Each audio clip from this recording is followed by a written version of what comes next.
Dans ce chapitre, on va faire l'étude de 4 systèmes optiques. On va commencer par le dioptre plan. Ensuite, toujours le dioptre, mais à la place de plan, on va mettre une surface sphérique. Donc dioptre plan, dioptre sphérique. Et à la place de dioptre, on va mettre miroir plan et miroir sphérique. Finalement, vous avez 4 systèmes optiques simples. On va commencer par le dioptre plan. Vous prenez par exemple ce dioptre, c'est un dioptre horizontal qui sépare deux milieux, le premier milieu supérieur caractérisé par NA et le deuxième milieu inférieur caractérisé par N2. On est dans le cas N1 supérieur à N2, ça veut dire que je passe d'un milieu plus réfringent à un milieu moins réfringent. Ça c'est le sens de propagation de la lumière, de N1 vers N2. Vous prenez un point A qui représente la source des rayons lumineux. Et à partir de A, je vais essayer d'envoyer deux rayons d'incidence. Voilà le premier rayon d'incidence, c'est un rayon particulier qui arrive perpendiculaire au dioptre. Il est perpendiculaire au dioptre, c'est un rayon particulier. D'après la règle de la marche des rayons, un rayon qui arrive perpendiculaire au dioptre poursuit son chemin sans déviation. Ça, c'est le point de rencontre avec le dioptre, c'est le point H. Et à partir de H, je vais essayer de tracer le rayon réfracté. Voilà le rayon réfracté, poursuit son chemin sans déviation. Toujours à partir de A, je trace le deuxième rayon d'incidence. C'est un rayon quelconque qui forme par rapport à la normale l'angle E1. C'est l'angle d'incidence. Donc, j'ai tracé le rayon d'incidence qui rencontre le dioptre au point I. À partir de ce point, j'ai tracé la normale. La normale, c'est une droite qui fait un angle de 90 degrés par rapport au dioptre. L'angle entre la normale et le rayon d'incidence, c'est l'angle E1, ce qu'on appelle l'angle d'incidence. Dans ce cas, qu'est-ce qu'on va faire? On va tout simplement appliquer la troisième loi de Descartes. N1 sinus de E1 est égal à N2 sinus de I2. Puisqu'on est dans le cas de N1 supérieur à N2, ça veut dire le rayon réfracté, c'est loin de la normale. Ça veut dire que le I2, c'est l'angle formé par le deuxième rayon réfracté. I2, il est comment? Supérieur à E1. I2 est supérieur à E1. Donc le rayon réfracté, c'est loin de la normale. Voilà la normale. C'est bon. Maintenant, vous avez dans ce schéma le point A, c'est le point de rencontre de deux rayons d'incidence. C'est l'objet. On va chercher l'image. L'image, vous avez besoin de deux rayons réfractés. Voilà le premier. Voilà le deuxième. On va chercher le point d'intersection. On ne peut pas trouver dans le milieu numéro 2 le point d'intersection des deux rayons réfractés. On va le chercher dans l'autre côté en prenant les prolongements. Donc voilà le premier prolongement, voilà le deuxième prolongement. Ça va donner un point de rencontre A', le A' qui représente l'image. Donc finalement, vous avez un objet réel. Donc le A représente un objet réel.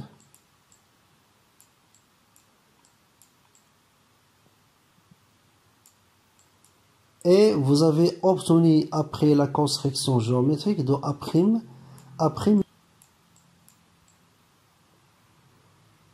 virtuel.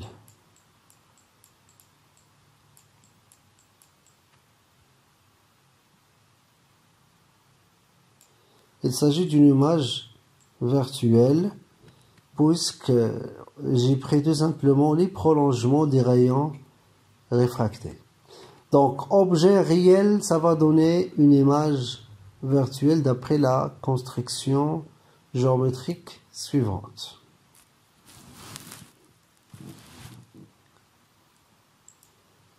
La position de l'image A' par rapport à celle de l'objet A est définie par la relation suivante.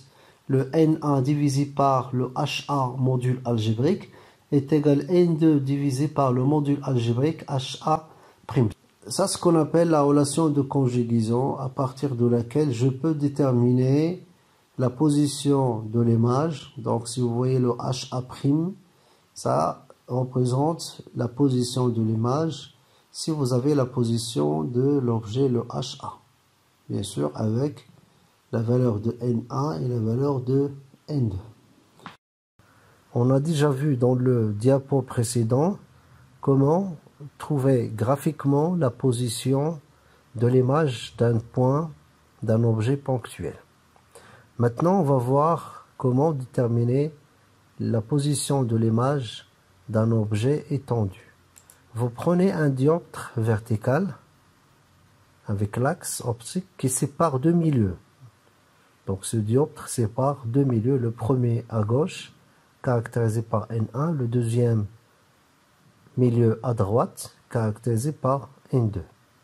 Et vous prenez un objet AB, donc il s'agit d'un objet étendu, c'est-à-dire un objet compris entre deux points A et B. C'est un segment avec l'orientation suivante, A vers B. Vous voyez le sens, A vers B. On va essayer de chercher l'image de l'objet étendu AB. Il suffit de chercher simplement l'image de A et de B et joindre les deux images. On va chercher l'image de A. Donc à partir de A, j'ai besoin de deux rayons d'incidence. Voilà le premier, c'est un rayon d'incidence perpendiculaire, poursuit son chemin sans déviation.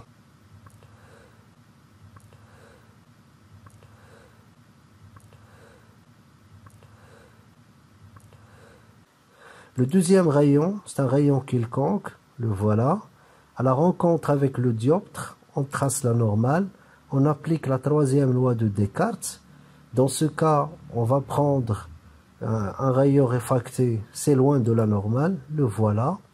Donc j'ai pris le cas d'un rayon réfracté qui s'éloigne de la normale. Ce qui fait, vous avez deux rayons réfractés, le premier et le deuxième. On ne peut pas trouver l'intersection ici dans cette zone. On va le chercher dans l'autre côté.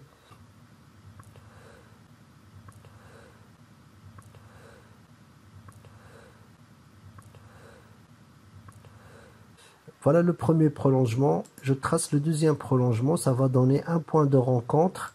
C'est le point A' qui représente l'image de A. J'ai besoin de deux rayons d'incidence pour chercher l'image de B. Voilà le premier rayon d'incidence perpendiculaire au dioptre. Le rayon réfracté poursuit son chemin sans déviation. Le deuxième rayon, à partir toujours de B, à la rencontre avec le dioptre, je trace la perpendiculaire. Appliquer la troisième loi de Descartes, s'éloigne de la normale, ça va donner le rayon suivant. Ça va donner le rayon suivant, le rayon réfracté qui s'éloigne de la normale. Je cherche le point d'intersection, le point de rencontre.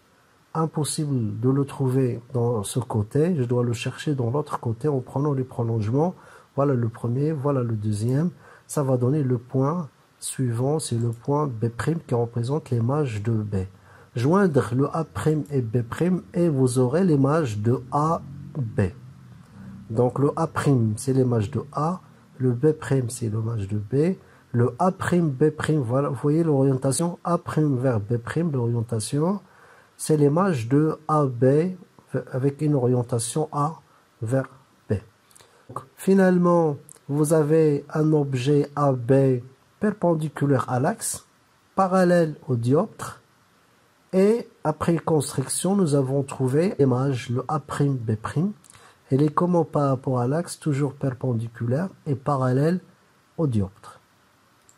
Si vous voyez très bien, donc le AB et le A', B', ils ont même taille.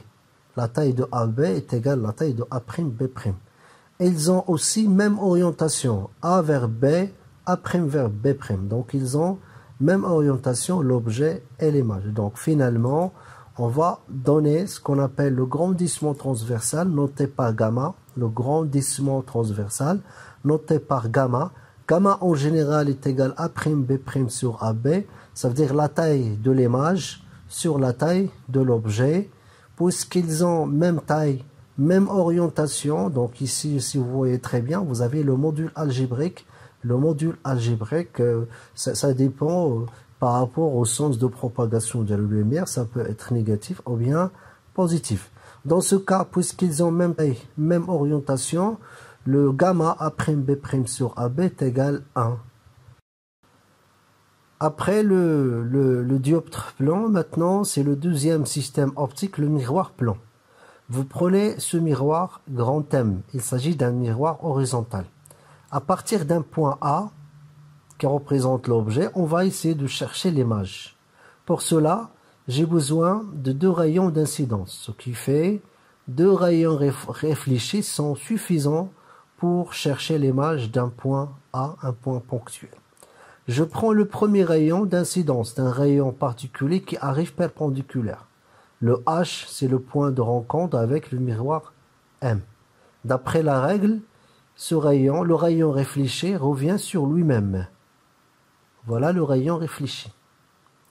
Toujours à partir de A, je trace le deuxième rayon d'incidence. C'est un rayon quelconque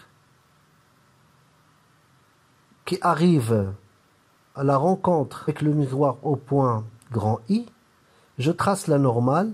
Ça, c'est l'angle d'incidence qui fait le rayon d'incidence avec la normale.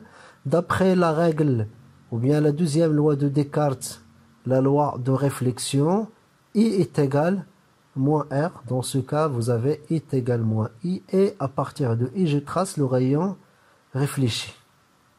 Donc, vous avez 2 rayons réfléchis sont suffisants pour chercher l'image de point A. Voilà le premier. Et voilà le deuxième rayon réfléchi. Donc, ici, dans l'espace devant le miroir, on ne peut pas trouver le point d'intersection de ce rayon réfléchi et du deuxième rayon réfléchi. C'est pour cela on va prendre les prolongements. Donc vous avez le premier prolongement, le deuxième prolongement, ça va donner le point A' qui représente l'image du point A. On va vérifier, est-ce que ce système, c'est-à-dire le miroir plan, c'est un système qui réalise le stigmatisme rigoureux en traçant un troisième et pourquoi pas un quatrième. Si vous prenez un troisième rayon qui arrive toujours du point A, le point de rencontre c'est le point E', la normale fait un angle d'incidence E' par rapport à la normale, on applique la deuxième loi de Descartes, on trace le rayon réfléchi, c'est ça le rayon réfléchi du troisième rayon d'incidence.